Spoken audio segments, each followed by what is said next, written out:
from April 26, 2016. May 26th. From, Of the order, the May 26th meeting. I apologize. So it's the May 10, 2016 meeting in the Town Plan and Zoning Commission. The first item is meeting minutes from April 26, 2016. Move to accept. A motion to approve by Commissioner Francis, second by Commissioner Coleman. Everybody have a copy of that? I read it. I don't have any corrections or anything. Anyone else? So Commissioner Kennelly is absent. Who's sitting in for him? Who's it? Commissioner Noonan, you're voting? I was not at the last meeting and did not get a chance to look at it on Fair TV, so. Okay, then who's next? Commissioner Ford? I'm in the same position. Same position? Yeah. All right. Commissioner Corcoran, you good to go? Yep. All right, terrific. All in favor signify by saying aye. Aye. Any opposed? Abstentions? All right, the minutes are adopted unanimously. And Commissioner Corcoran, you'll be on for Mr. Kennelly until he arrives, okay? Next item is new applications to recommend a public hearing. 901 Kings Highway East, special exception, application of Calvin United Church to establish a daycare facility within the existing church in the design commercial district. This is an application for exactly what it says. You may recall several months ago, there was a proposal to renew a previously existing daycare license for the church hall, and they wanted to relocate it from the church hall to the basement of the church, and it had been a number of years since that renewal was reviewed, and it's a new operator, so you decided that it would be better served as a new application for special exception, which they have now made. So it does require public hearing. Public hearing required. Motion to move to public hearing by Commissioner Corcoran. I'll second. Second by Commissioner Alessi. Any questions for staff? Discussion? All in favor signify by saying aye. Aye. Any opposed? Abstentions? So move to public hearing unanimously. Next is compliances, 1720 Post Road, compliance application of John Ceruzzi for an overall sign plan in the Center Design Business District. Okay, this building is located on the Post Road and also fronts on Carter Henry Drive, kind of in the town center. There are no signs facing the Post Road, and the two first floor tenants are looking for signs that are 20 inches by 46 inches, non-illuminated. As per our requirements, they are of consistent style and meet our size and lighting specifications. Okay, thank you. I move to approve it. Motion to approve by Commissioner Coleman,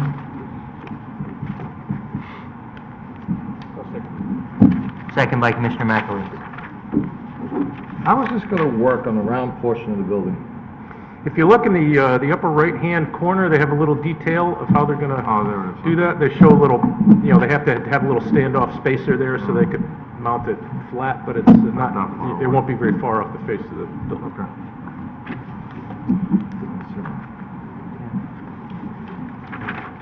It looks good to me. It's compliant with our regulations. Anyone else have any comments? We ready to vote? All in favor signify by saying aye. Aye. Any opposed? Abstentions? The compliance is approved unanimously. Next item is 1238 Stratfield Road, compliance application of Sanjeet Sethi to establish a package store in a portion of an existing building in the neighborhood design district. Okay, this is the multi-tenant building on the southeasterly corner of Stratfield Road and Fairfield Woods. There's currently a convenience store, a news outlet that's leaving and is proposed to be replaced by a package store. Permitted use in the district, it's a total of 500 square feet. There are no exterior changes to the building proposed. Thank you. Can I have a motion?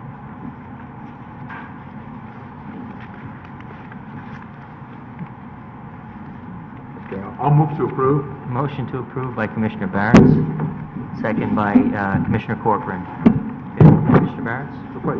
Is there a regulation about how far apart package stores need to be from Yes, one another? 1,500 feet from the next nearest package store. Okay, That's and correct. it's not anywhere near that from Brookline package It is stores, not, then? it's over 2,000 feet, yes. Okay. It meets the 1,500 Meets the offset 1,500 feet requirement. offset requirement, okay? Is the signage totally You incomplete? should use your microphone. I have a question. Yeah. There's a vacant store right there. It's not the vacant store though, right? It's the operating newsstand.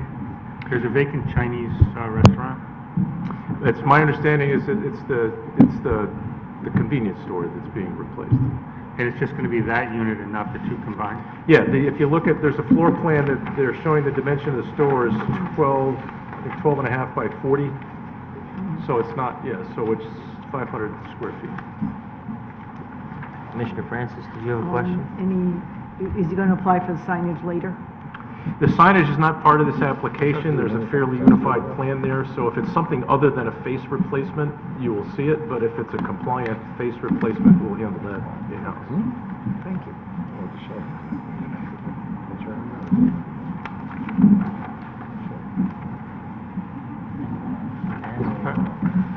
Commissioner Corcoran? Are we all concerned about the use of space? I mean, there's no storage shown here in any way, and no stairs.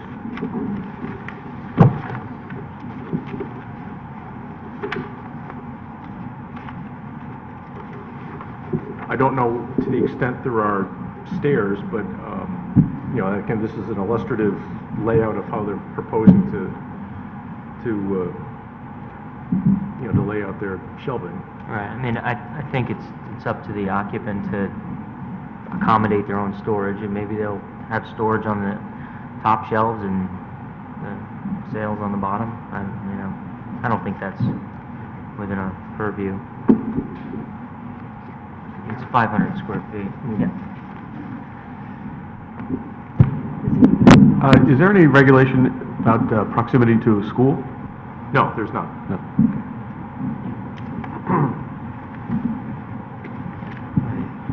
It complies with all our regulations. I would recommend one item as, you know, we have a regulation that's not brand new, but not real old either, with respect to a prohibition of illuminated window signage, which tends to be an issue from time to time in a package store. So if you see fit to approve this use, we would recommend that we, you know, have a condition that reminds them of the prohibition of illuminated window signage. Such that if they use the illumination in the windows, that the compliance would be rescinded. Well, they would be prohibited from having a sign. Is Just to that- give them advance Yeah. notice now, rather than having to chase it later. Right, more of a reminder, because, you know, it would be somewhat redundant to say, you know, it's conditioned upon compliance with our regulations. I understand that, but package stores tend to be Right. a use that historically has Needs to be reminded. Neons, yeah. trended towards illuminated window signage, so we just want to make sure that we emphasize that. Commissioner Barrett? Yeah, I was saying, this is also, it's a neighborhood design business district. That's correct. Especially that. Yeah, I mean, I don't really have concerns about it, it's a very small space for a package store. It really is, I mean, it's their business plan and everything, but yeah, where they're gonna store everything's their concern. I'm familiar with what was there now, New Stop, and it's just like smaller stuff. I mean, I don't know. They're Yeah, gonna sell some wine, and they're gonna have a cooler with, some beers. you know, Small package store. Small package store. But, you know, it's a use that's enumerated as one of the ones that exists mainly for the convenience of the people in the neighborhood. And, you know, the people in the neighborhood would have I a... don't think it's gonna be a destination package store. No, so, it's okay. anybody else have any questions or concerns? Are we ready to vote? You know, I'm gonna be honest with you, I don't like this package store at this location. I don't like it in the shopping center, I don't like it close to the school, I don't like it that the bagel store next door, and a lot of kids frequent this, shopping center, as well as Mancuso's. Is Mancuso still there? Mayones. Mayones is still there. I think it stinks, but I think I have to vote for it just based on the fact that it does meet all our regulations, but I'm not happy that a package store is going into the shopping center. So I want that on the record. Okay. Anyone else? I agree with Commissioner Alessi, but I'm not gonna, and it complies, and I'm not gonna deprive this guy of a chance to open a business, but I agree, it's not the best place for it. It's a compliance application. It complies with our regulations. It's an enumerated use. You know, there's no basis, I don't think there's a basis to deny the application. Although, I mean, I see your perspective. Are we ready to vote? All in favor signify by saying aye. Aye. Any opposed? Abstentions? Compliance passes unanimously.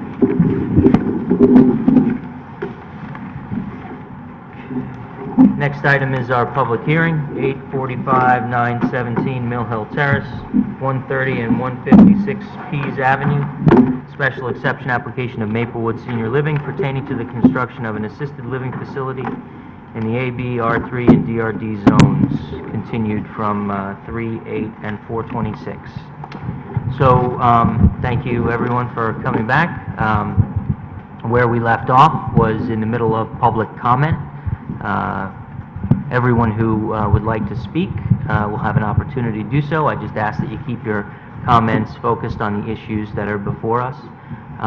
Once the members of the public have concluded, the applicant then will have their opportunity for rebuttal, and then when the applicant is finished with their rebuttal, we'll close the hearing. So with that, are there members of the public who wish to be heard on this? Yes, sir.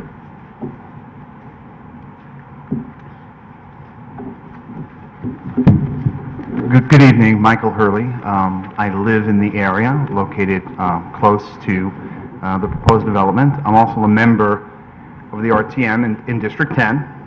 I've been following this project pretty closely, going back to, I think it was August 2014, when I had reached out to the folks at Maplewood, and they were kind enough to host a community forum at Pequot Library. It was a very informative meeting.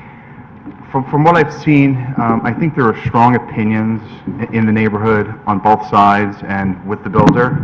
I myself, I do have some strong safety concerns in the area, which, you know, have been submitted at times to this body in terms of safety in the area.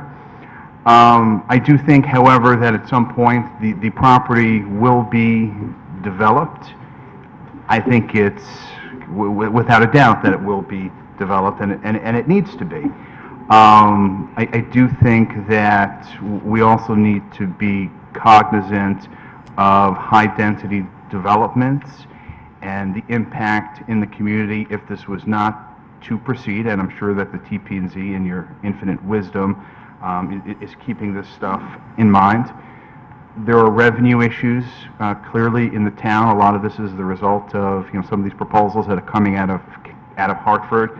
I've heard estimates that the development would generate between $300,000 and $350,000. I understand that's not directly under your purview, but as an RTM member and as a town resident, I do think it's something that should be important. I've had conversations with Maplewood in the past.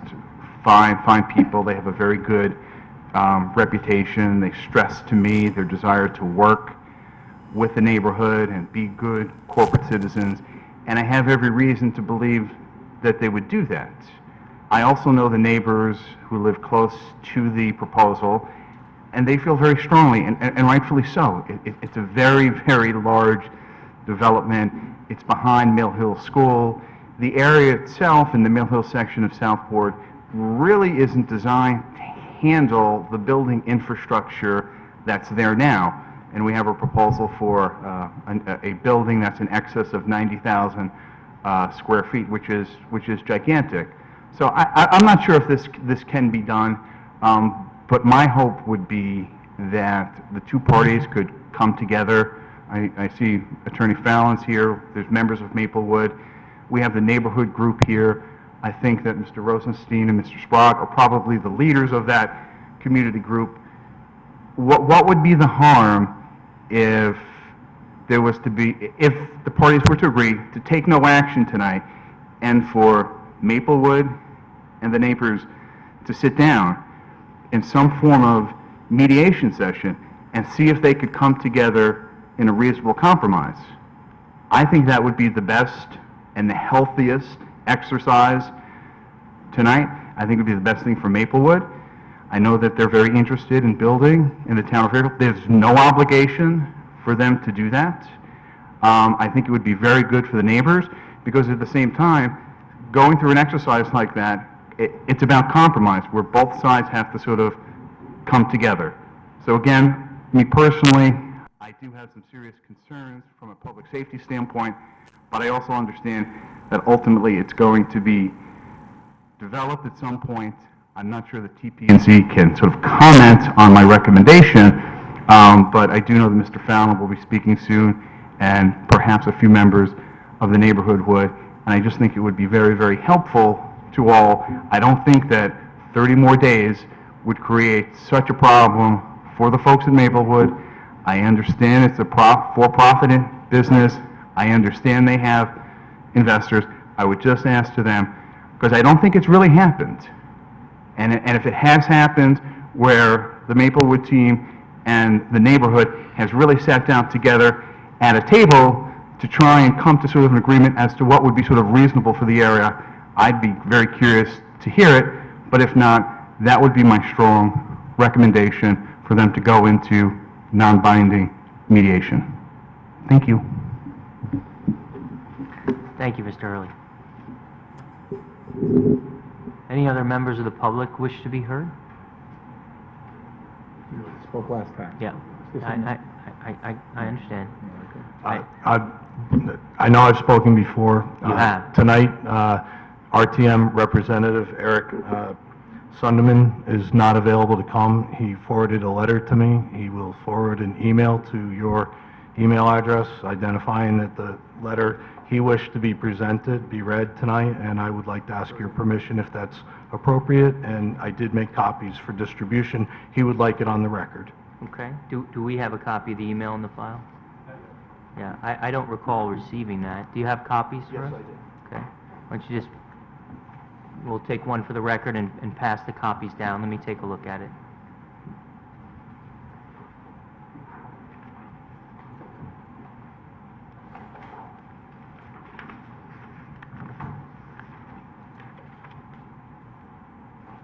You know, we, just for the benefit of the public, you know, we do get written submissions, you know, during the public hearing period from members of the public and others all the time, and we appreciate that very much.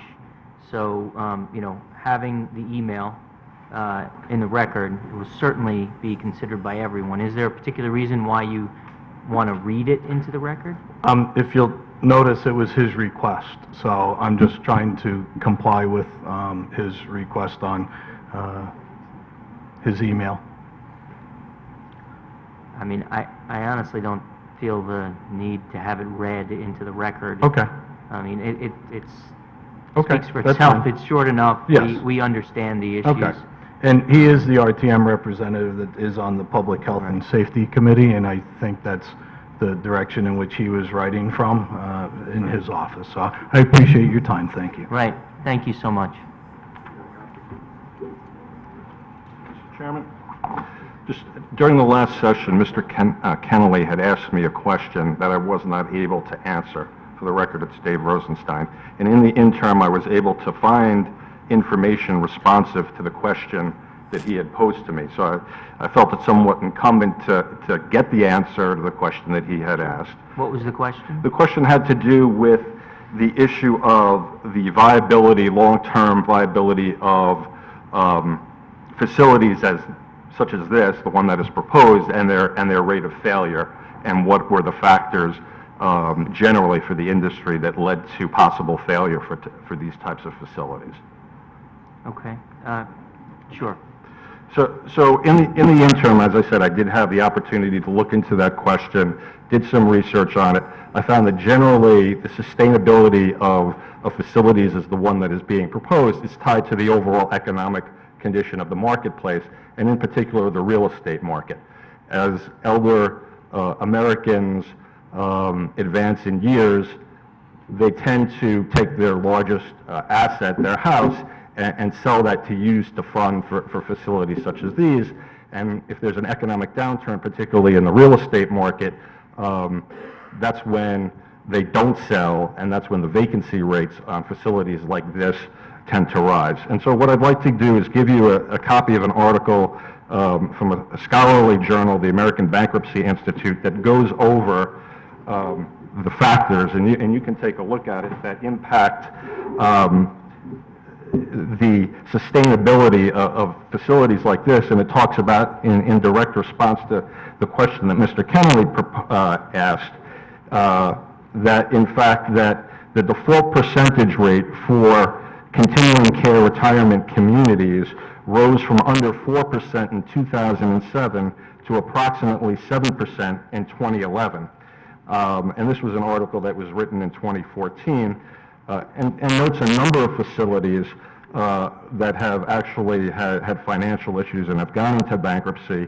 And they note on page 2 of the article that the most serious distress involved the nonprofit CCRC sector. The for-profit sector has not been immune from bankruptcies either, and they note the case of Healthbridge Management, an operator of 5 skilled nursing facilities that filed for bankruptcy protection in Connecticut in 2013. So these facilities are at some financial risk. They're tied, as the next article I'd like to give you, which is from Assisted Living, the founder and editor of Assisted Living Directory, David Bestnet, who writes that basically the occupancy rate for these facilities determines how financially successful they are. And it talks about, and this ties into the list of facilities that I gave you, that there are over 90 within a half-hour drive, that if there's market saturation of these facilities in an area, the occupancy rate goes down at these facilities, and basically if you build it, they don't necessarily come. So if you could just take this into the record, I would appreciate that. We had a number of copies. And then the issue of what the occupancy rate nationally for these facilities.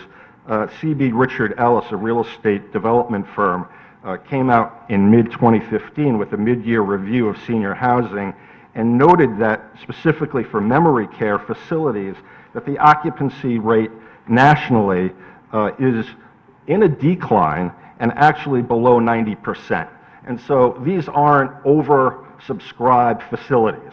That's the point that I wish to make. And so here's an excerpt from the real estate firm C.B. Richard Ellis, and it has graphs in it and charts talking about the occupancy rate and where it is as of last year. And you can see from the chart that it's in a decline.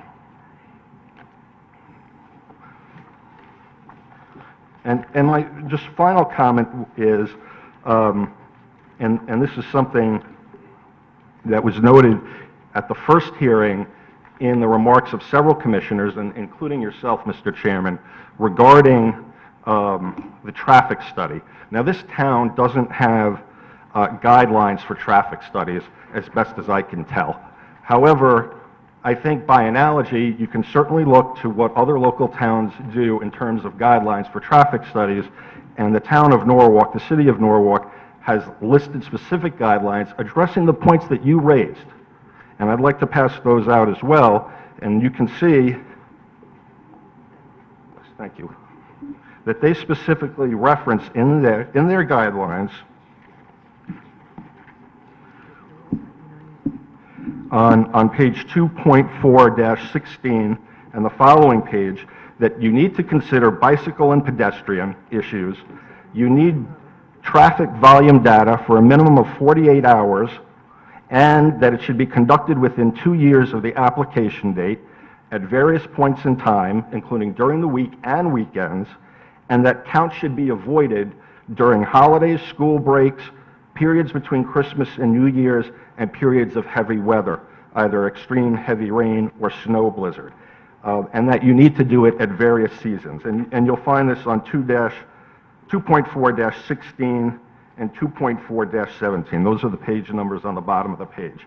And I think that there's some relevance to be drawn because you asked these questions at the first hearing, you heard what the answers are, and the traffic study and my notes confirm that they didn't take many of these factors, if not all of these factors, into consideration. So with that, I thank you. Those were the points that I wanted to additionally raise with you this evening. I appreciate your time, your energy, and thank you again for allowing me the opportunity to appear. Thank you very much. Are there any other members of the public that wish to be heard? Think I qualify?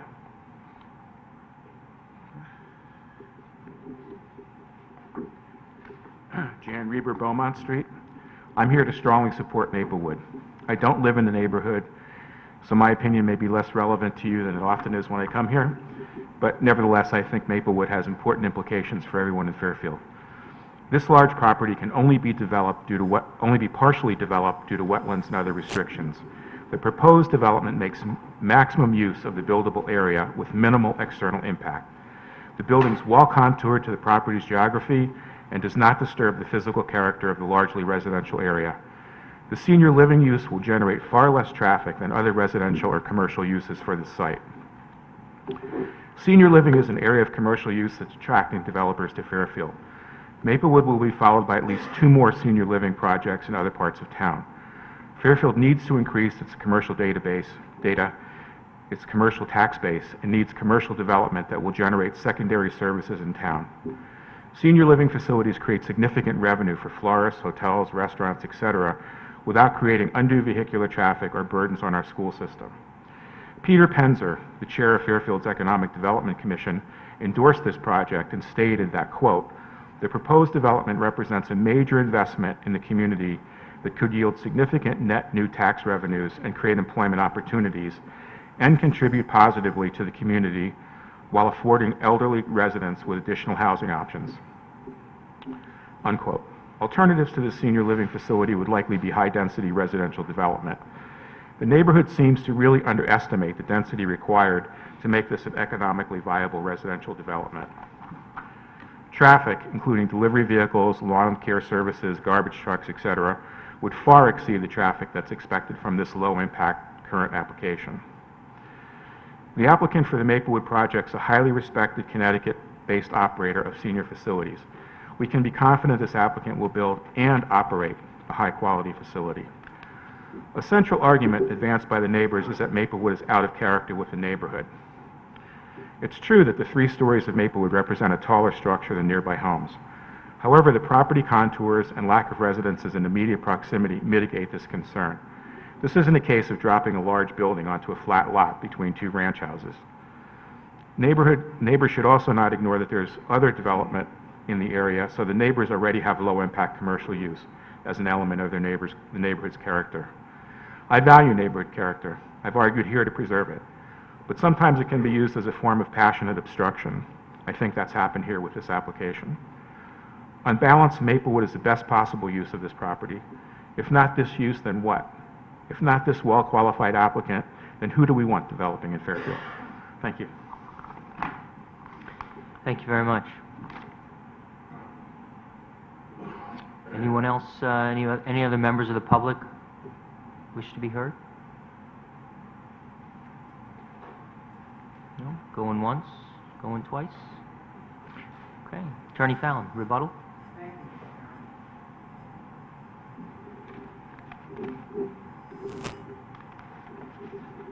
Good evening, everyone. For the record, I'm John Fallon. At the outset of this closing remark time, let me thank the Commission for your time and patience. We've been at this since March 8th, and we appreciate your volunteer service and time. I want to thank the members of the public, those in favor and those in opposition, for their civil approach to the dialogue that's ensued here.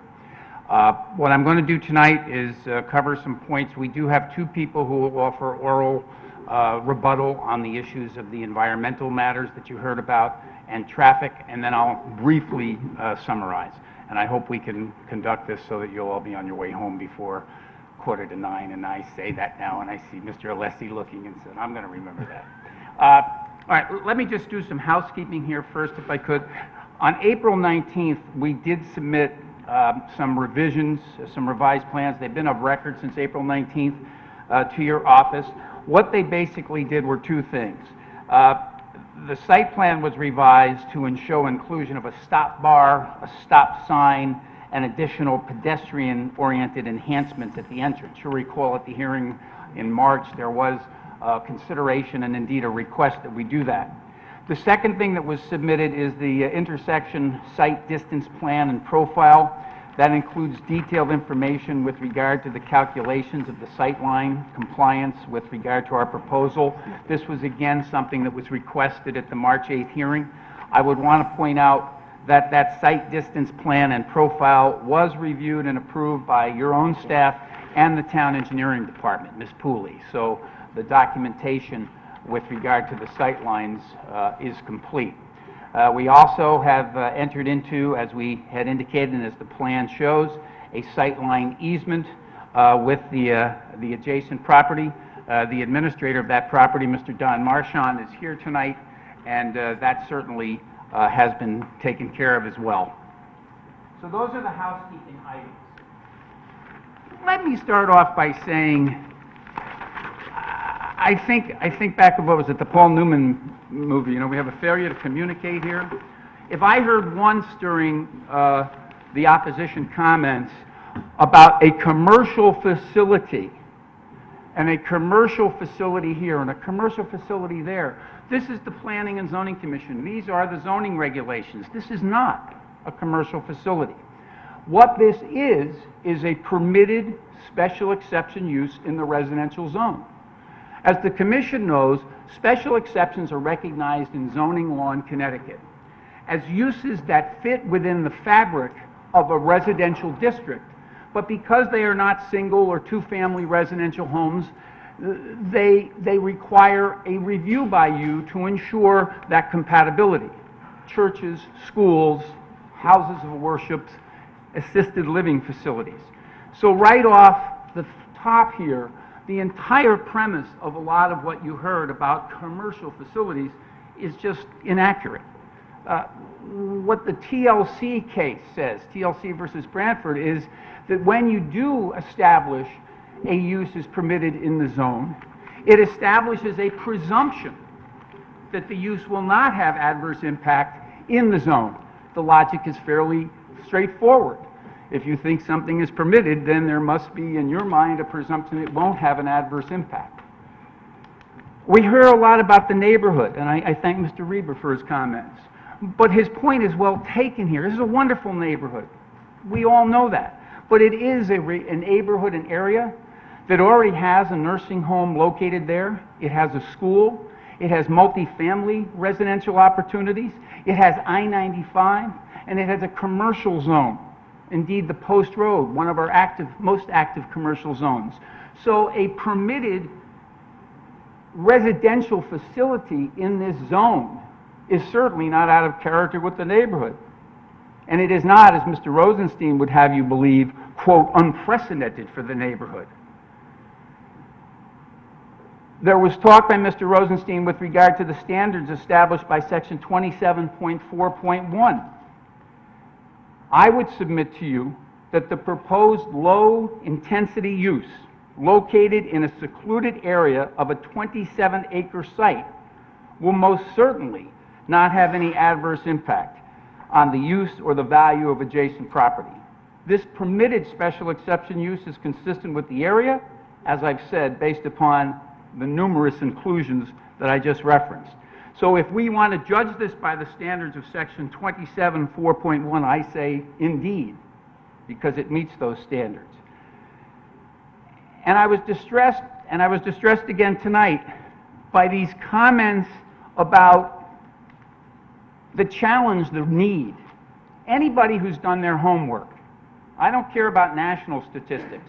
I want you to look at the demographic statistics that I started with on March 8th in Fairfield and in Fairfield County.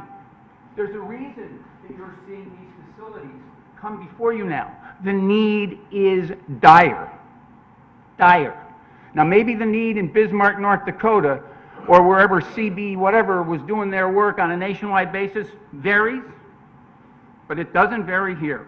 And what's even scarier about it is when you look at the demographics trending over the next 10 years.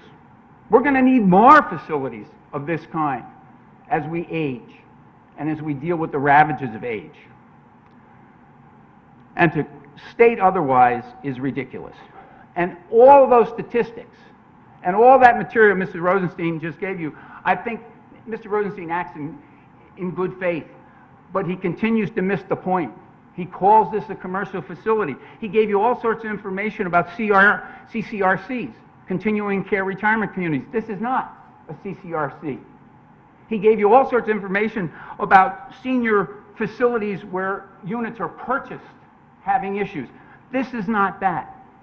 This is an assisted living facility with a memory care emphasis dealing with a need that's out there now. And if you don't believe it, then just talk to some of your friends and neighbors who are trying to find a place for their mother or their father or their sister or others. Equally misplaced, and I think it was responded to, is the matter of the master plan. Pardon my allergy.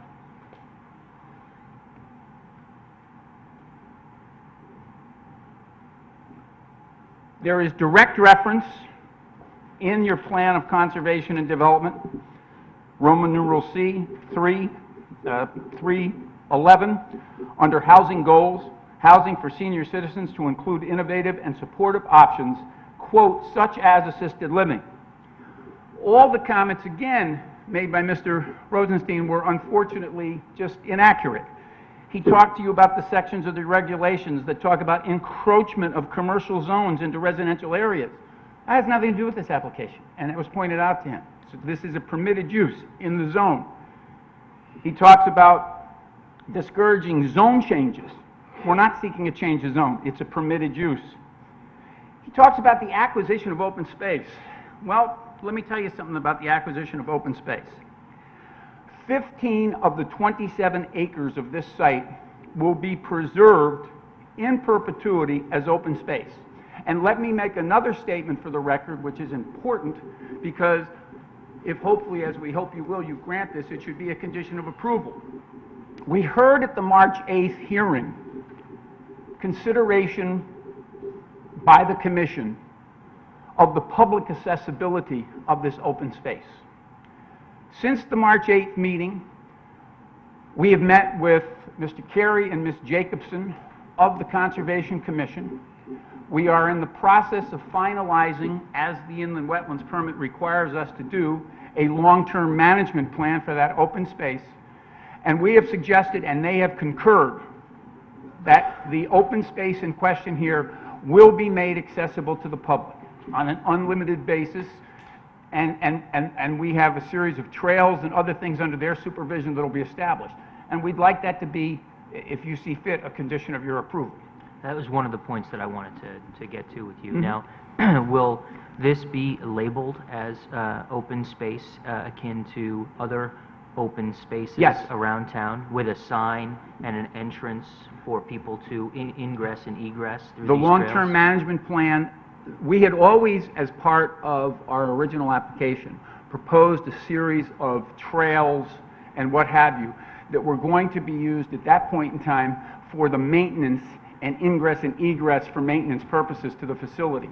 Working with the conservation staff, we have come to agreement, which they concur with, that these trails and the signage that will be part of these trails will accommodate open space. Because the more we thought about it, and indeed you provoked the thought, if we're going to offer this to you as one of the benefits being the preservation of this very interesting, beautiful area in perpetuity, then even though we can handle any security concerns we might have had, because we feel those are outweighed by, yes, it should be open. And we're working in conjunction with the Conservation Commission to make sure that's established in accordance with their normal procedures.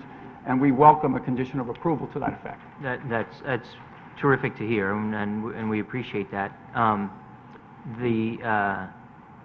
Will that also entail a spot on Mill Hill Terrace where people will sort of, park their cars? A small area, yes. A small area? Just for- like you would see in other open space situations around town, but yes. Not like a paved Correct. area, but a small sort of fenced If you go down area where- Congress Street, for Right. example, that just comes to mind, it's in my neighborhood, in my mind, the split rail fence, yes, the Right. answer is yes. Okay. So we're committed to the open space.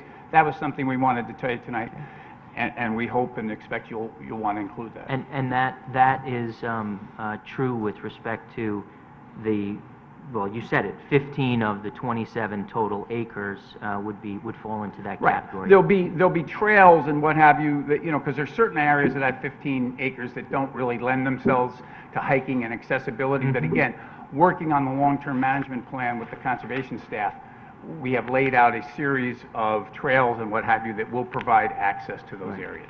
And would that land actually be deeded to the town, or would it continue to be owned privately and under an arrangement? The latter, but it will be subject to first of all, conservation easement and an open space access requirement.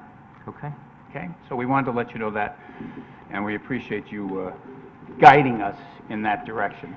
So, can I just follow up on that? Mhm. Because one of the other issues that was raised, and this may be elsewhere in your comments, but, so in order to do that, and in order to, develop the property as proposed, it needs to be remediated. And, okay, very good, thank you. Commissioner Corcoran, you have something that's germane here? Yes.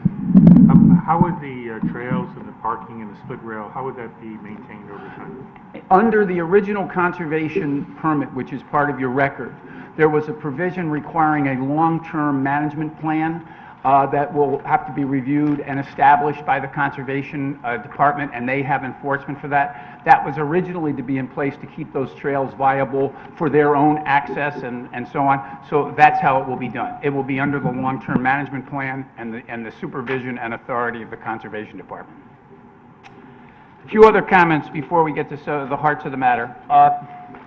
There was a comment about property values generally.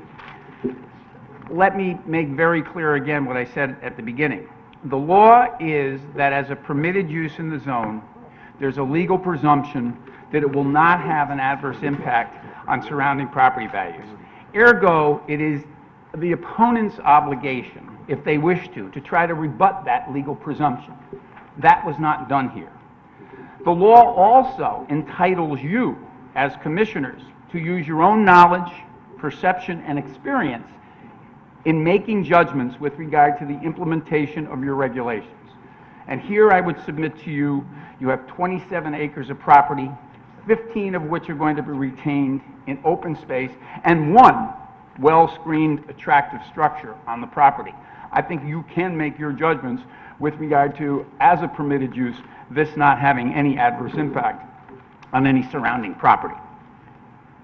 Now, the two areas that are left to discuss before I close it up are traffic and environmental considerations. And in a minute, I'm going to call on Neil Olinsky, who testified back in March, to offer some comments in response to and rebuttal to certain comments that were made during the course of these proceedings with regard to traffic. Preliminary to that, let me offer a few comments from a layman's perspective. The regulations require that we be located as a facility such as this on a, quote, major collector road. Mill Hill Terrace is such a road, and we are located thereon. I think what's totally evident here and underscored by the traffic report you received is that the impact associated with this type of a facility, where our average resident is 85, 86 years old, is the lowest of any possible impact that could be associated with any use of this 27 acres. I was astounded to hear somewhere along the line, well, we could do 20 to 30 houses here instead of assisted living. Yeah, you could, but then we could have a conversation about traffic. The driveway location and the line of sight have been confirmed by your engineering department, and you have that data. There was so much talk about deliveries. Let me make the record clear. We operate numerous, as you know, other facilities throughout the state of Connecticut, so we don't just speculate about this, we know. Deliveries of the type you would expect, food, laundry, so on and so forth, we take 2 per week. Garbage, twice a week. Ambulance service, and let me remind you that is generally non-emergency, not lights and sirens flashing, but transportation, ambulance transportation, 5 to 6 a week, a little under 1 a day. Our employees, our largest shift is 30 to 35 employees, but interestingly, that shift runs 7 a.m. to 3 p.m. So it is not timed to the peak hours of either normal traffic operations or the school. Emergency access. Let us again make it very clear. All emergency access, police, fire, ambulance, will be via Mill Hill Terrace. The Pease Avenue locked and gated emergency access is only there in the event of some sort of a catastrophic problem where access via Mill Hill Terrace and the driveway is blocked or in some other way impeded. So we don't want to give anybody the impression that we're going to be using that Pease Avenue entrance for, traditional ambulance in and out and so on. It is definitely for emergency only. Can I ask a question here? Mm-hmm.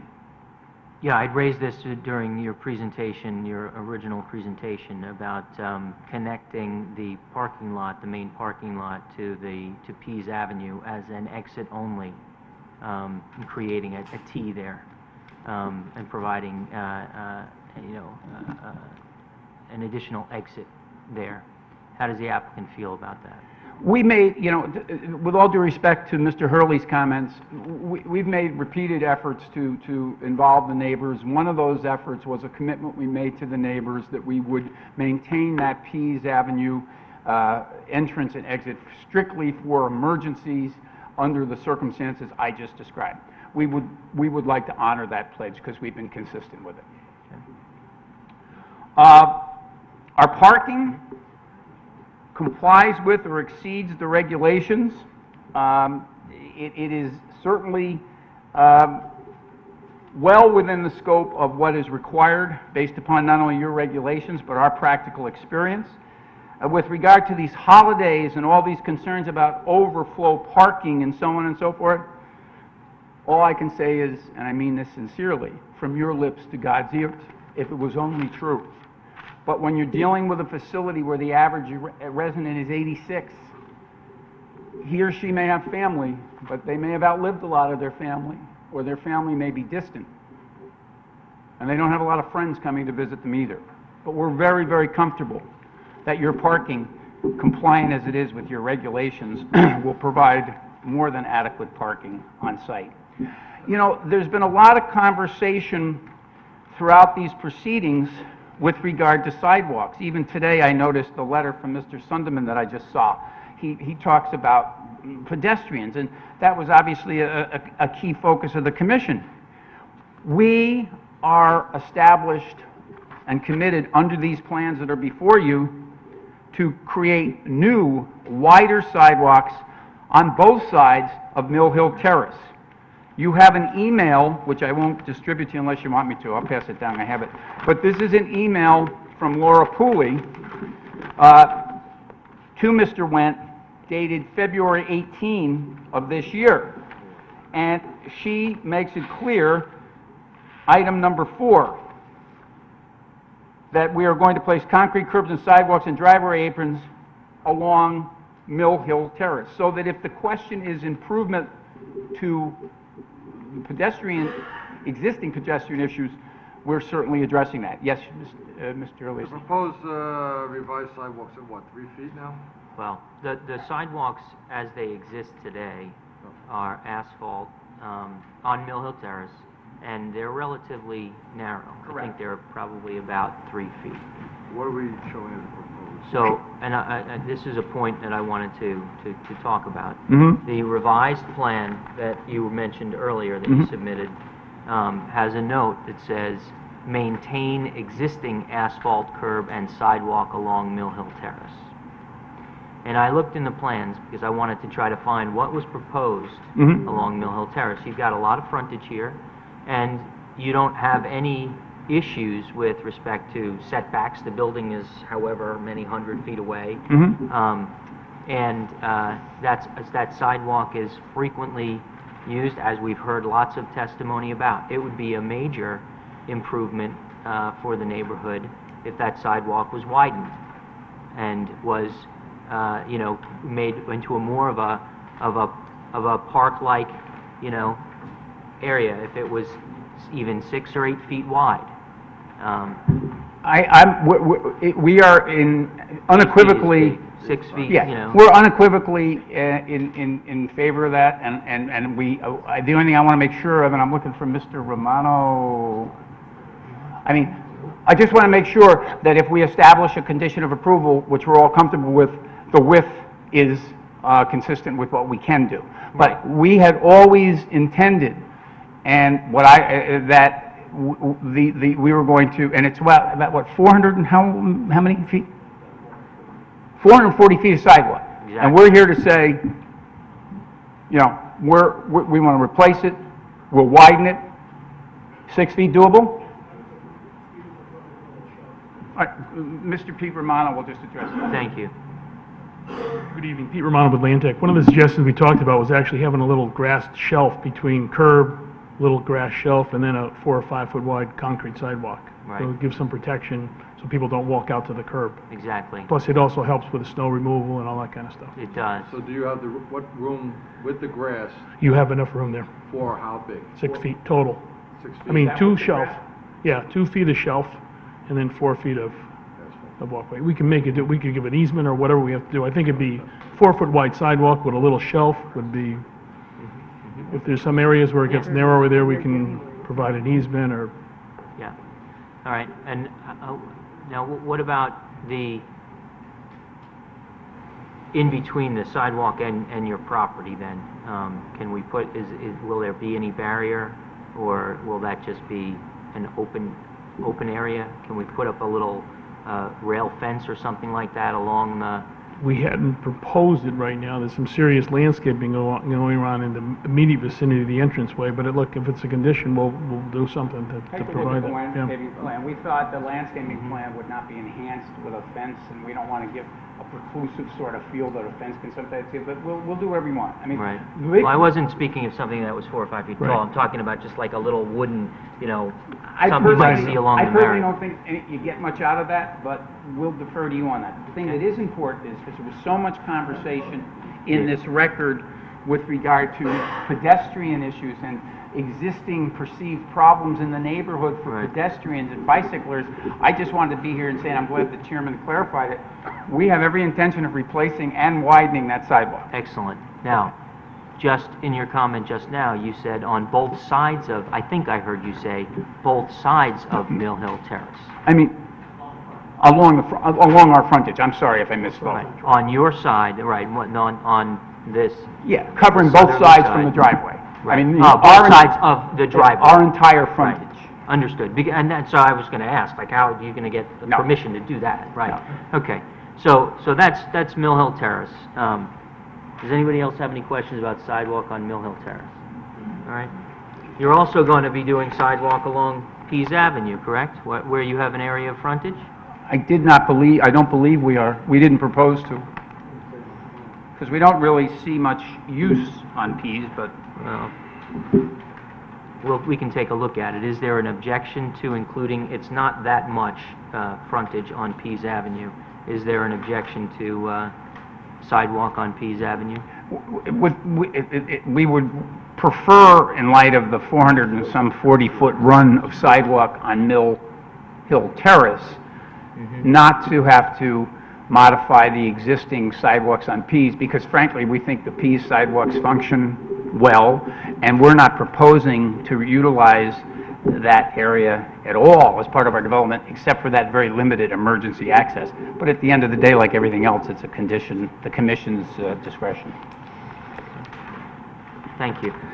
So at this time, I'd like to call on Neil from Mylona McBroom, and he's just going to address, by way of some oral testimony, some responses to some of the things in greater detail that you heard the other evening, and to an extent tonight.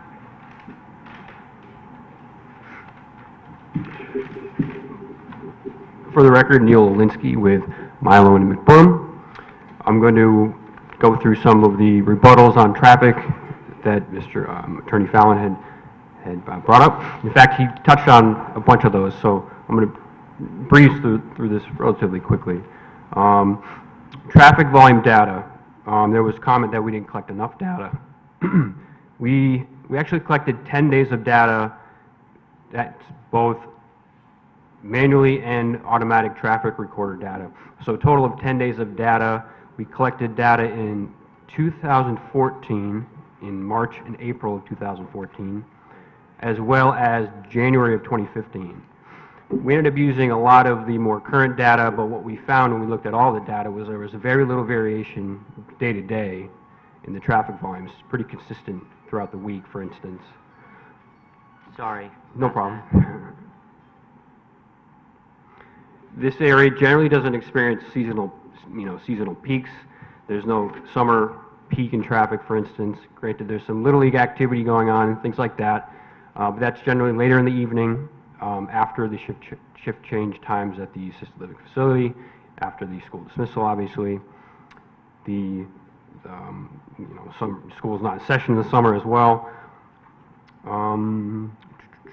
School arrival and dismissal times, as mentioned before, they happen after generally our largest shift change times. Generally 7 o'clock, 3 o'clock is when shift change, the largest shift change is expected to happen at the assisted living facility. Volume of site traffic, the amount of new traffic is not going to be a whole heck of a lot. I mean, we're looking at peak hour traffic volumes that are pretty low, and when we analyze the intersections out there near the site, the study intersections we found, they're operating at peak hours, level of service A and B. And in the future, when we add on the small amount of new site traffic that we'd expect from the assisted living facility, we're not expecting that to change. We're still expecting really good levels of service at peak hours.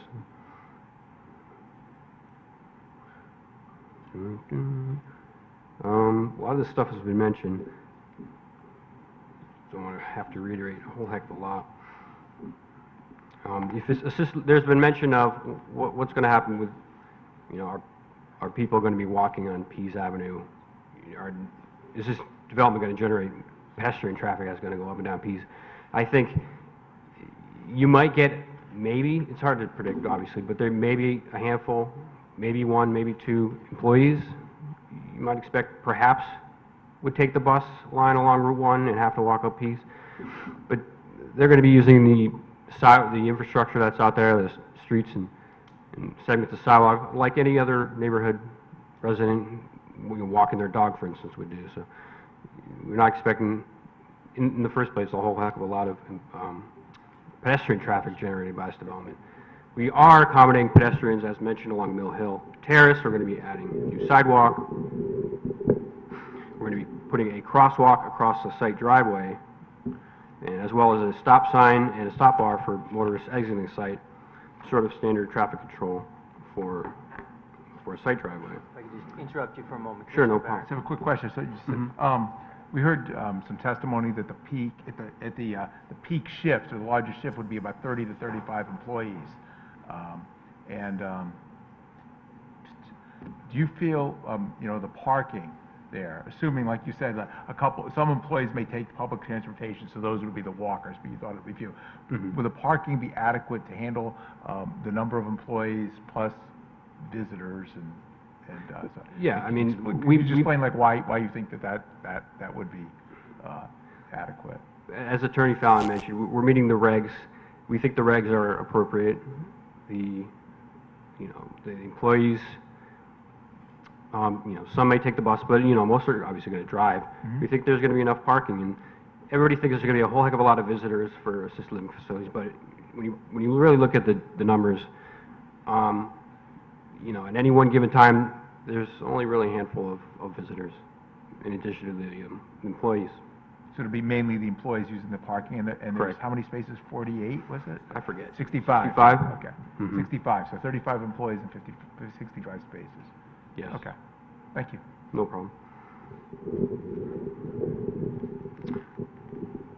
The site distance plan has been approved by the staff of the town. We're going to be clearing vegetation to meet the site distance guidelines that are basically CONDOT guidelines.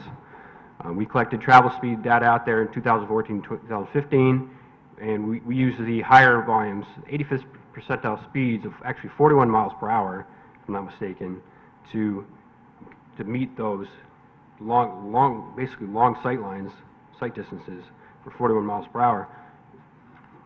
Interestingly enough, also the road's posted for 25 miles per hour, so we're providing quite a bit of sight distance, which is going to help. It's going to help motorists just driving along the road, because there's a curve in the road. So some motorists, for instance, looking eastbound, will now be able to look basically across a portion of the site frontage and have greater visibility. It's going to help motorists exiting the site. Obviously, they're going to be looking in both directions, and it's going to help generally pedestrians and bicyclists out there. It's just going to make visibility greater for users, all users.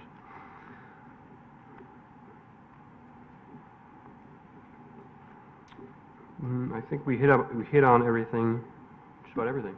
Yes. Thank you. Does anyone have any questions of the traffic engineer? Okay, thank you. I have written copies of his remarks, if you like. I don't want to get used to putting in new documents. Sorry, if you want, this is just a summary of what he just said. If you want me to put it in, I will. If not, If you like, I mean, if it's just a summary of what he just said. it's exactly a summary of what he said. You have a question? Yeah, I have a question, but just Mr. before, Barrett. because we might close the hearing. Because I just couldn't find it. Do we have a copy of Laura Pooley's email? You referenced something from February 16th where she sent a note. Is The that in our- February 18th, that was an earlier, yes, and I referenced it in terms of the curbs and sidewalks. Right. But it's in, if you need it, I have it. Do you have it? I just want to make sure it's in the record so that Yeah, if I it look is, for it it is. later, I don't say, oh, I we got never it from that. your file, Okay. so. Okay, very good. Okay, the last thing that I want to do, and the last person I want to talk to before I briefly summarize, is Art Morris, who is a principal at Hygienics.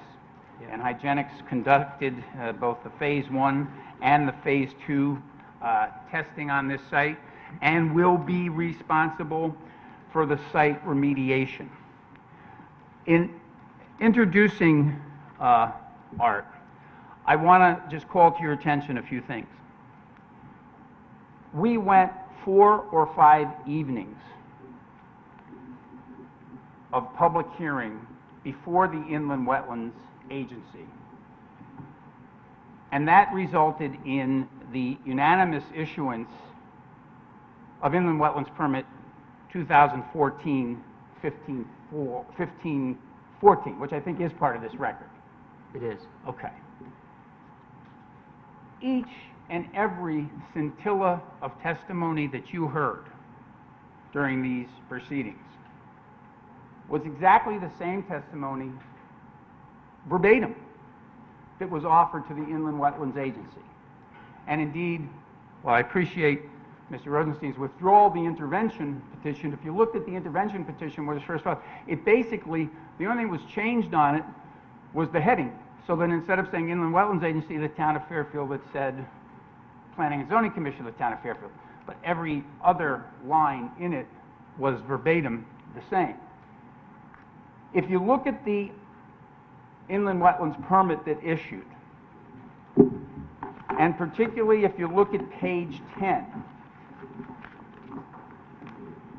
what you'll find, and you can read the whole thing, in part, is the following statement. It actually starts on page 9.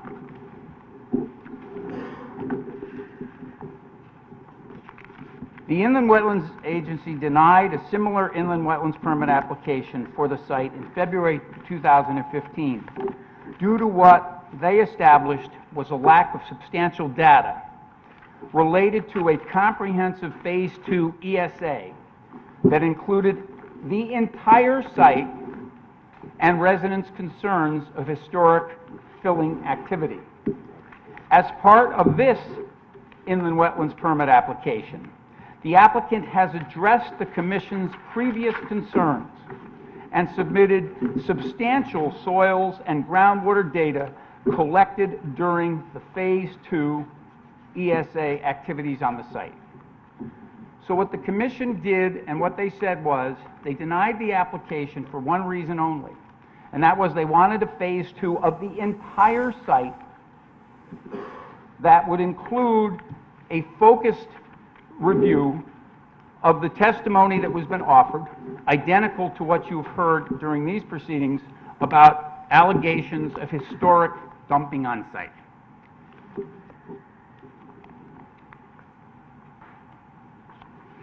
Similarly, in the minutes of their meeting on November 5th, 2015, when they approved the inland wetlands permit and denied the intervention, the Commission found unanimously, quote, that the interveners did not meet their burden as relates to inland wetlands permit 2014-15. The interventions are denied as they did not prove unreasonable pollution, impairment, or destruction of the public trust in inland wetlands, inland watercourses, or other natural resources of the state. And I won't read the whole thing to you, I'll give it to you for the record, but then they go on to approve the permit, finding again that the issues with regard to environmental considerations have been addressed. So as I bring Mr. Morris up here, I just want to underscore the fact that there was a Phase 2 ESA of this entire site, and that there was and is, as part of the inland wetlands permit, an approved remediation plan.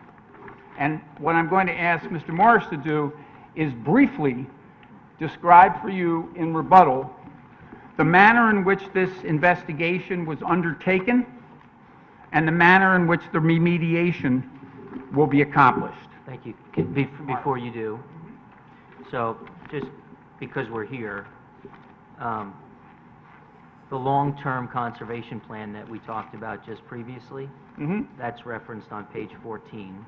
Correct. That's the plan that you were referring to. Correct. And the requirement of providing access trails and easements to allow public use of the property is another requirement in the approval from wetlands, right? The wetlands approval never required public access. They required the establishment of these trails and other aspects for maintenance and invasive species removal and so on. But since the March 8th hearing, and in conjunction with the wetland staff, and in accordance with my representations made tonight, we are all in agreement, hopefully you will be too, that the access will be public. Right. So if we're inclined to see that through, that needs to be a condition of our approval. Yes. For the open space and all of the requirements around that. Correct. For the public access. That's why I brought it up, Okay. yes. Then the remediation plan that we're going to hear about is one which is overseen by Conservation and Development to their satisfaction. Correct. Is that right? Correct. Okay. And that plan has to be approved by them, and they monitor it, and they ensure compliance with that remediation plan, right? Working in conjunction with Mr. Morris and his professionals at Hygienics, yes. And just to be really clear, I mean, I think it's clear, but I want to hear it again. That remediation plan is for the entire 27-acre site, correct? Correct. We're correct. We're not doing anything on Lot 3, but that's because there's no activity on Lot 3. Right. But clearly, the balance of the site, correct. Okay. And most especially, without in any way limiting what I just said, the areas of, quote, concern that were referenced in terms of the testimony you heard about supposed historic dumping and whatnot in the 60s. Yes. Very good. All right, thank you. Mr. Morris?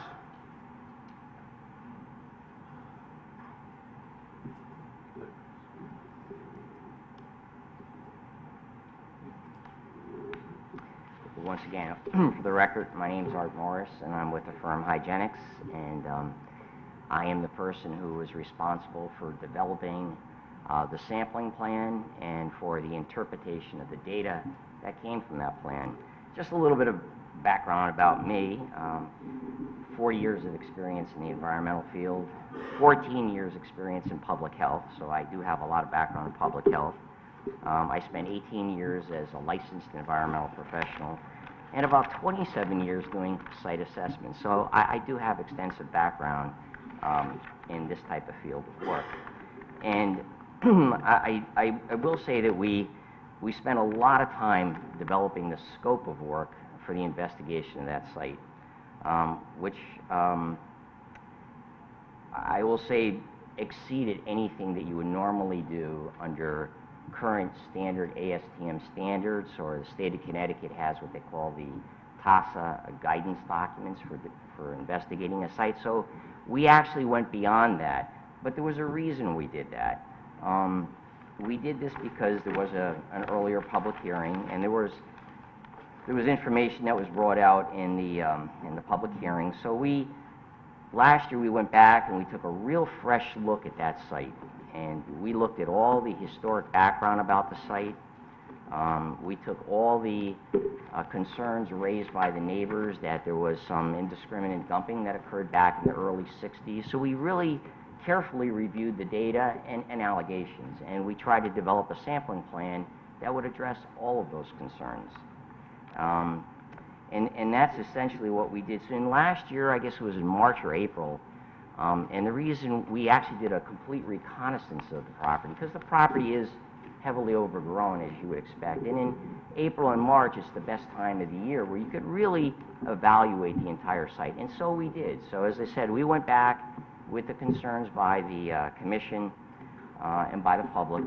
We went back and took a real fresh look at it. And that was the basis for us developing a sampling plan. We went out with a two-man sampling team, and we covered all of Lot 1, Lot 2, and most of Lot 3.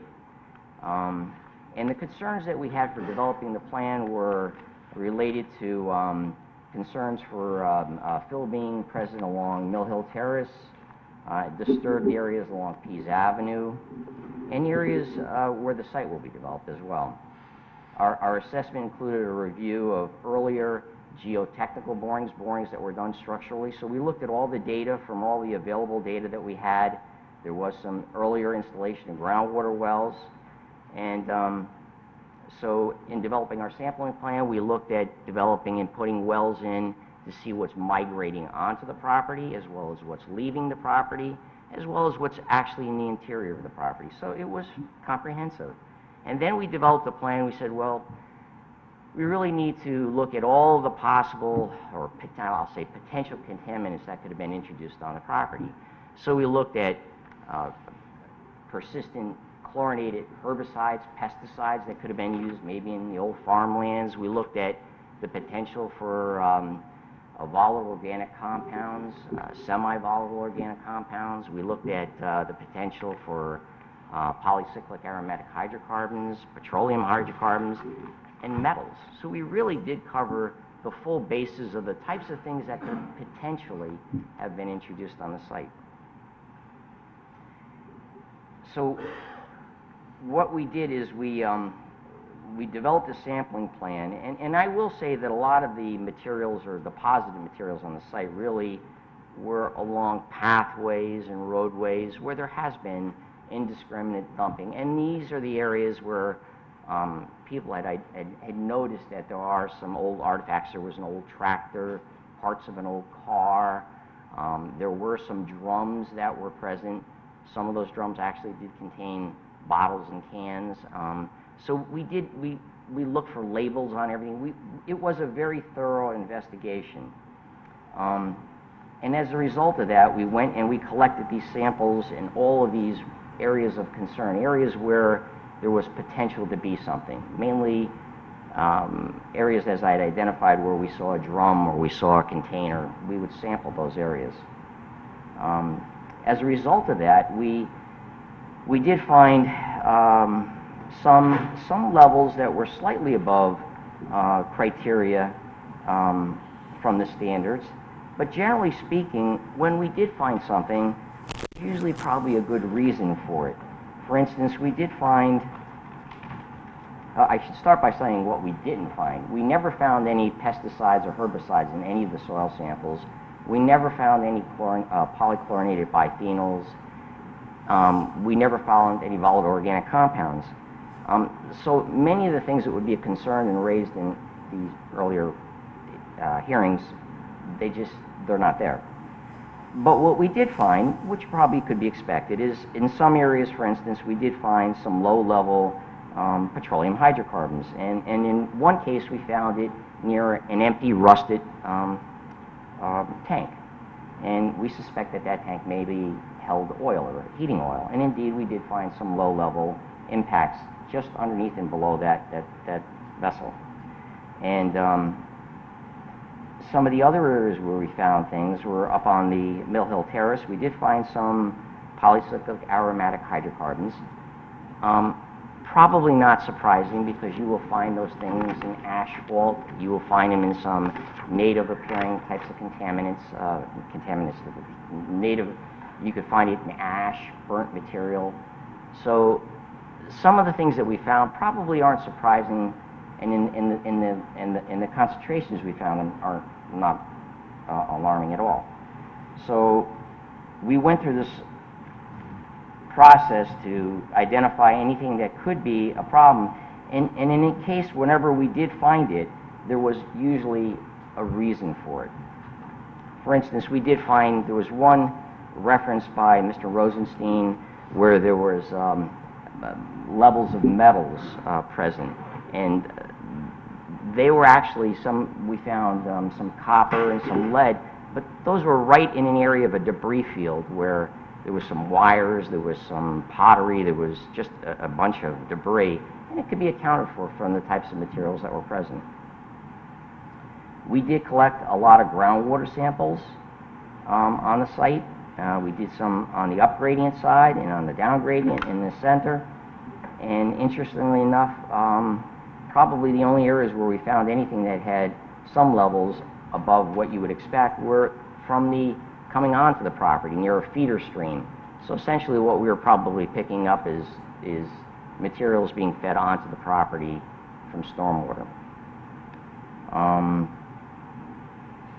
Most of the metals that we found, actually, and I know there was raised by earlier by Mr. Rosenstein, the concern for chromium was raised, and I think you actually got a fairly lengthy article about carcinogens, and I want to put some clarification to that. First of all, there was no levels in chromium on the property that were elevated, none above any regulatory standard. And what you probably should know is that chromium is a naturally occurrent element in the soils. And the levels that are present are really consistent with natural background levels. So some of the things you're seeing aren't alarming or carcinogens, they're just something you would normally find. So I just want to give clarification, because that was one area I know that there was a lot of raised issue to.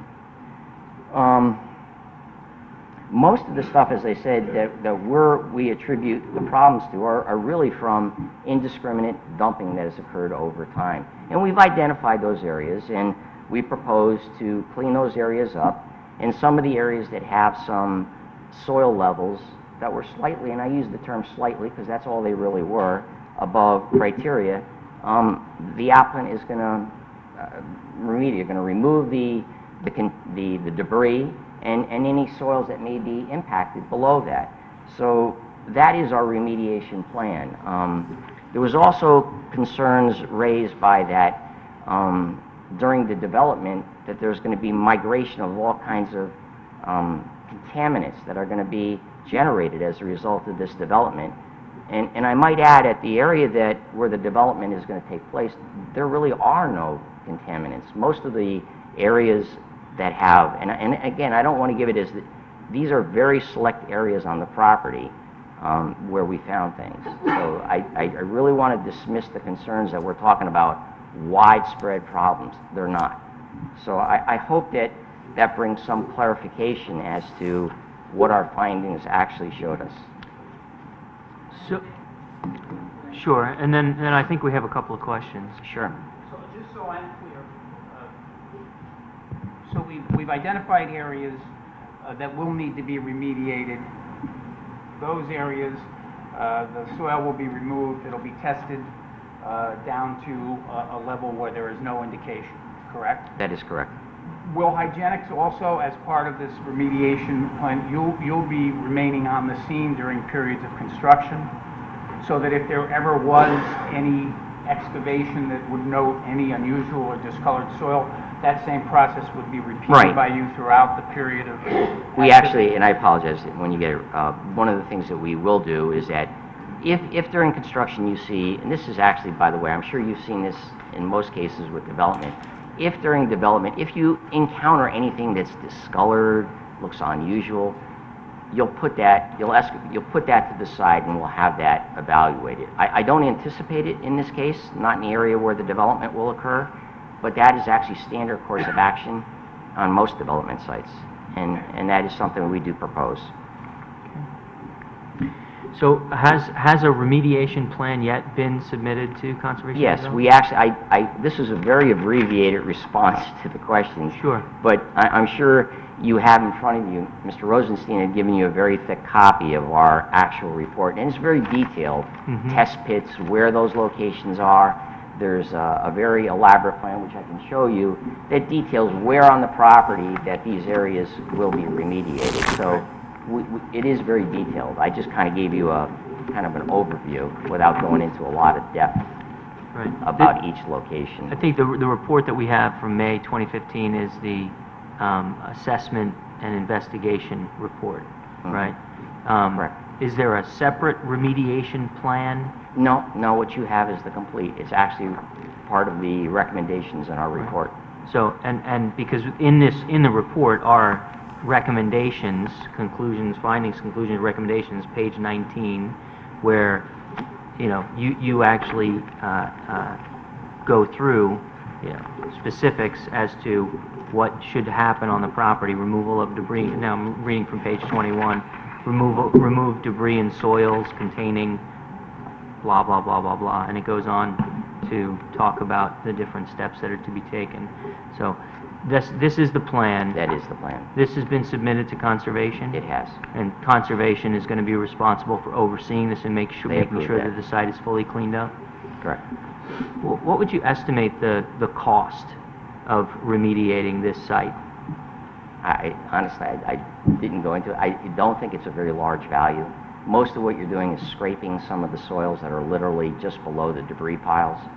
I'm not anticipating this to be a costly cleanup by any means.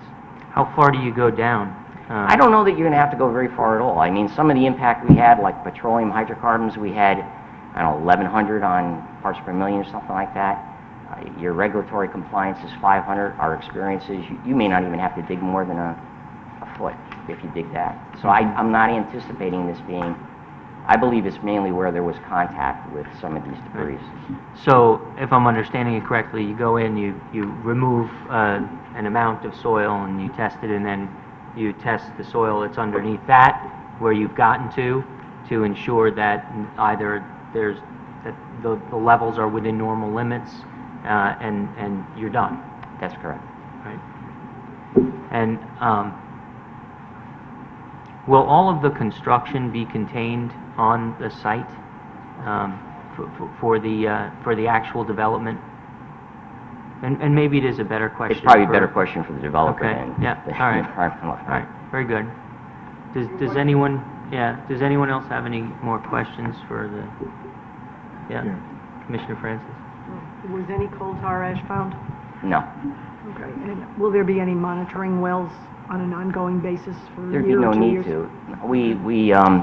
Again, we monitored, we put in, I believe, 7 monitoring wells. We put 3 on the upgradient side along Mill Hill Terrace, lot number 1, and then I believe 2 are there on lot number 2, the feeder stream that comes in off Mill Hill Terrace on the, that would be the northeasterly side of the property. And again, those are the only 3 wells where we really found anything. It's really what's coming onto the property, not what's on the property.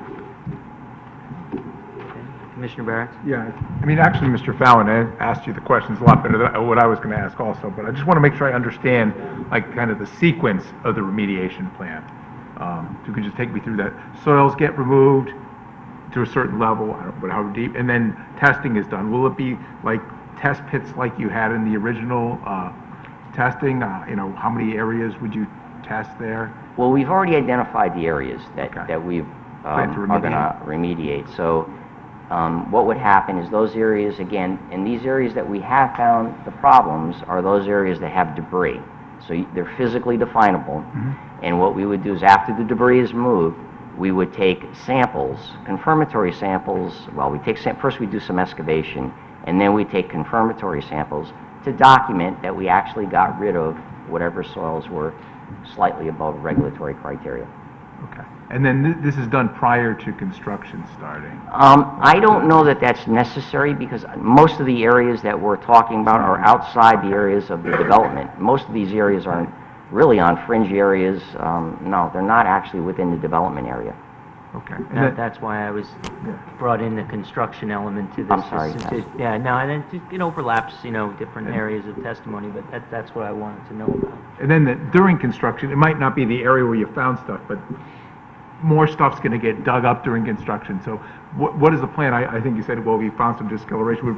Is there some sort of an active plan, like during construction, to do any monitoring of I think it's that covered site? in the remediation, the fact that, at any time during construction, there might be any evidence of need for investigation of a particular area, the same protocols will be employed. So the contractor who handles the general contract, he'll be the one, the firm that goes in and does the excavation, they would be advised that if they encounter anything that's unusual, put it to the side, we would come out, we would evaluate it, and at that point, we would, if something needs to be done, corrective action, we would take it at that time. And that's pretty standard on most development sites. And by the way, I have to go back to this. This is not probably most sites that you guys probably encounter, former industrial sites, former commercial sites. This site doesn't have, it never had those types of activities. It's not, a heavily industrialized or contaminated site. It's just, The things you found were mainly from dumping over They really actually are. historically just being an open place where people dump That is certain correct. things that you found. Okay. Thank you, Mr. Chairman. Thank you. Thank you. Did you have a question for me? I do have copies of Mr. Morris's remarks, again, same thing, they're totally verbatim. If it's just a summary of what he just said, you want to hand it in, then that's fine, thank you. So my question was around construction phasing and the interplay between the cleanup and actual, large trucks and equipment. And, you've got a lot of land here, which I believe should and is intended to support all of the construction efforts, and that all of that will occur on site, and so there won't be incursion in the, the streets and the, that kind of thing, like lane closures or what have you. So can you just, Yeah, I think the wetlands permit, before you discuss this in work session, is instructive on that, because if you read the conditions of approval on the wetlands permit, you'll find that there's a sequencing requirement there. And that provides that all of the in-common work has to be done before we can start work on the building. So the driveway is going to have to be put in, the drainage structures, all of that, and that's all laid out in the wetlands permit. So we're not going to be able to just go in there and, start doing everything at once. The wetlands permit has a sequencing plan that requires in-common work first before we can start on the building. Well, I'd just like to note that that is on page 16. Thank you. And there is an express requirement that all remediation shall be completed prior to development generating new impervious surfaces. Correct. Then road and building construction may commence as the final phase. Right, I was going to, Mr. Morris, so that your question, Mr. Morris, under the permit, we're going to have to do that remediation as a prerequisite to then the in-common work and then the building. Right, okay. And so you can also confirm that all of the construction phasing is going to occur on site? Correct. Does anyone else have any questions in this area? Excuse me, Mr. Chairman, I think it's Jermaine, I'm not completely sure, but I noticed there's a building, an existing house that's coming down, is that correct? Correct. And then, so was there testing on that site? Yes. Okay. Extensively. So that was included in the rest of the site? Yes. And then, Yes. this is the part I'm not sure is germane, but I want to see anyway. I keep hearing lot 1, lot 2, lot 3, and 27 acres. Does 27 acres include all 3 lots? And Yes. so that's part of that conservation area then? Correct. Okay, all right, thank you. I've overstayed my welcome. No, it's important. Any other questions before I summarize? Anyone? Again, thank you for your time and patience. It grieves me to say I've been doing this for 40 years. I know I graduated from law school when I was 14, but that's a whole other story. But seriously, I've never had an application quite like this, because I've never seen an application, with all honesty, that I think is so right for the neighborhood, the community. A term we use too much, a true win-win-win situation for everyone. And although I respect my friends here behind me, and certainly they have their rights to considerations of their neighborhood, I just don't get it. You have this 27-acre parcel here, and you have an application that's going to place 15 acres of it under environmental stewardship in perpetuity, now with open space access. You have an inland wetlands application after 5 nights of hearing that was rigorously considered and unanimously approved. You have strong support from the Economic Development Commission. You have the WPCA acting unanimously to approve the sewer connection that we need. You have our own plan of conservation and development talking about housing for senior citizens, including assisted living. But most importantly, as I said back on March 8th, you have 5.2 million Americans who are already diagnosed with Alzheimer's, and of whom 5 million are over the age of 65. And that number is going to double within 20 years. So to talk about need in Fairfield County and the town of Fairfield, it just seems to me is ridiculous. Bringing to that table, we have Maplewood. I appreciate the remarks that were made about Maplewood tonight. They happen to be true. And they have a track record in Darien and Newtown and Bethel and Danbury and Orange and Norwalk. They're committed to this area. And on this whole 27-acre site, we propose a building with a footprint of 38,450 square feet. Total square footage of 91,926 square feet. You'll never find a traffic generator that is less than what we propose. We've dealt with sightline issues. We're dealing in a very positive way for the neighborhood with regard to sidewalk improvements. I've heard all the testimony about traffic. I'm not going to argue with the neighbors. I'm sure there are issues at certain times of day with regard to traffic in the neighborhood. But what I do know is this: we're not doing anything with these kind of volumes to exacerbate any existing condition that might exist. And we're making improvements to the situation as it relates to pedestrian issues by way of the sidewalk. And at the end of the day, it gets back to what Mr. Hurley said: something is going to go here, what in goodness' name could be better than this for our community? So in summary, we think the proposal to establish this assisted living facility at this location, it is a permitted use in the zone, and it's going to provide numerous benefits to this community. One, it's going to ensure that this unique 27-acre parcel is dedicated to a much-needed but yet low-intensity use that will have little or no impact on the surrounding area while providing our town a residential service that is in much need as the demographics of our community continue to change.